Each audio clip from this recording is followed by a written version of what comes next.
The topic I will discuss today is about how extreme obedience will destroy a society.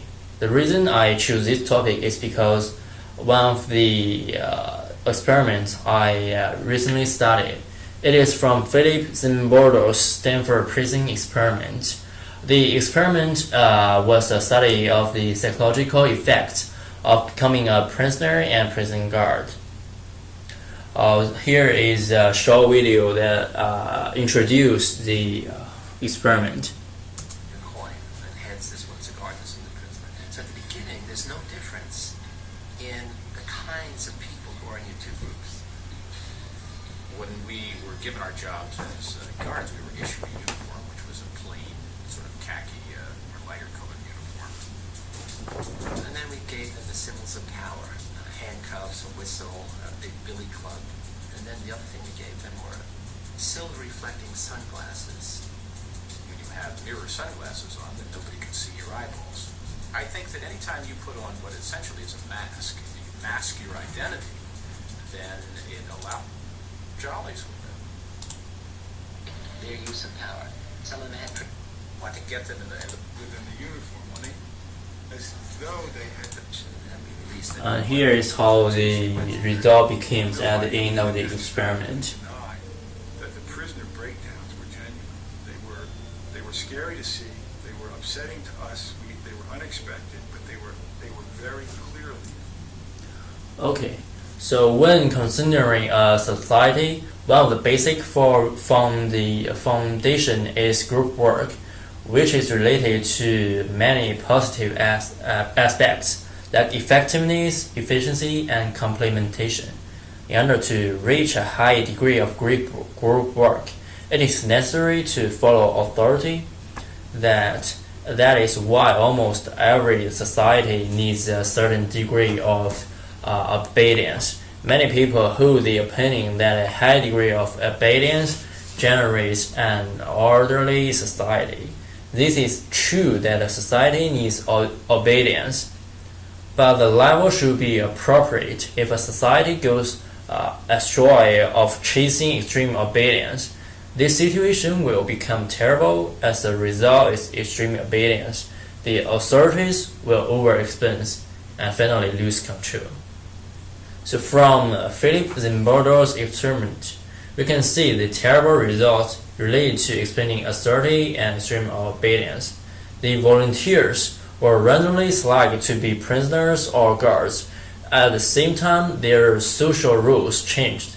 The prison guards represent authority, and the prisoners had to be extreme obedience. The terrible and scary outcomes showed up when all the volunteers adapted their rules. The guards enforced authoritarian measures and unlimited subject some of the prisoners to psychologically torture. Many of the prisoners positively accept psychological abuse at the request of the guards. The experiments had to stop after only 6 days, at the entire situation losing control.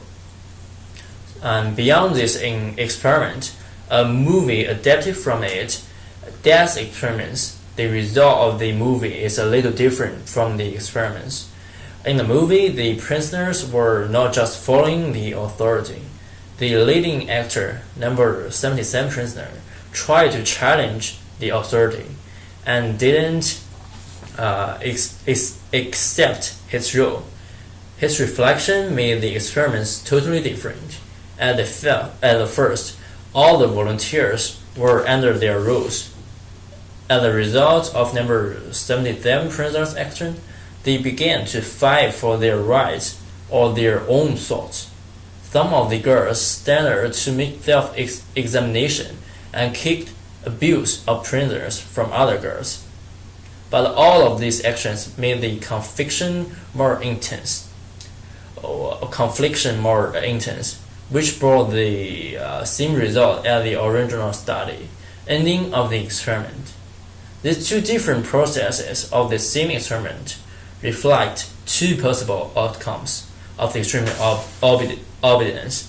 One is that the authority expands dominators lose control, and conformers are under crackdown.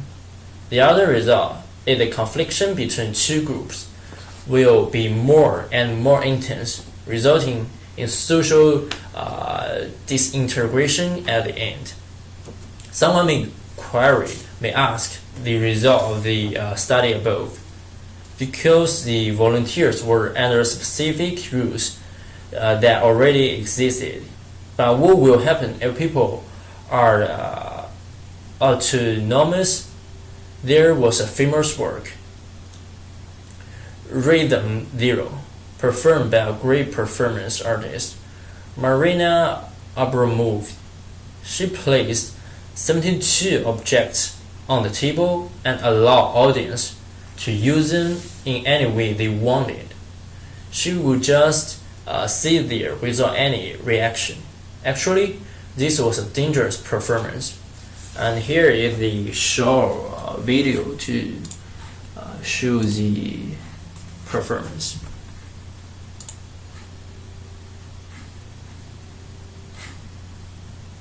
Abramovich performed Rhythm Zero, in which she stood impassively and put herself completely in the hands of her audience. I was standing there in the middle of the space with this table with objects.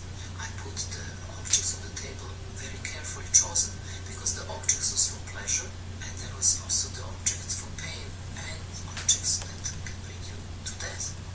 Some of the objects included were a rose, a feather, grapes, honey, a whip, a scalpel, a gun, and a bullet.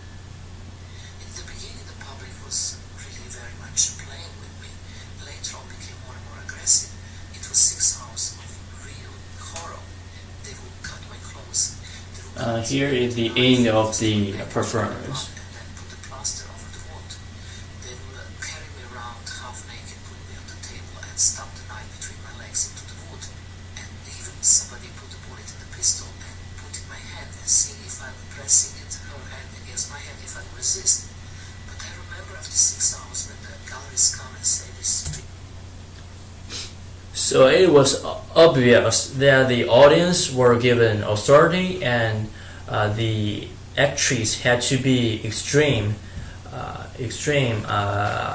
obedient. Initially, the audience was caution and modesty, but as they found that the artist would do nothing regardless what they did, their actions become more aggressively. As she described it later, what I learned was that if you leave it up to the audience, they can kill you. As one person aimed the gun at her head, but fortunately another took it away. This performance indicated that even if which innocent person, their extreme obedience will make authority crazy, resulting in a terrible situation. Thus, extreme obedience is not necessary for society. On the contrary, extreme obedience will make a society be out of control, even though the purpose for the extreme obedience is to keep control. That is why, in the point of view of history, the Caesarism, which represent extreme obedience, led the stage, and today's society are more autonomous. Thanks for your time.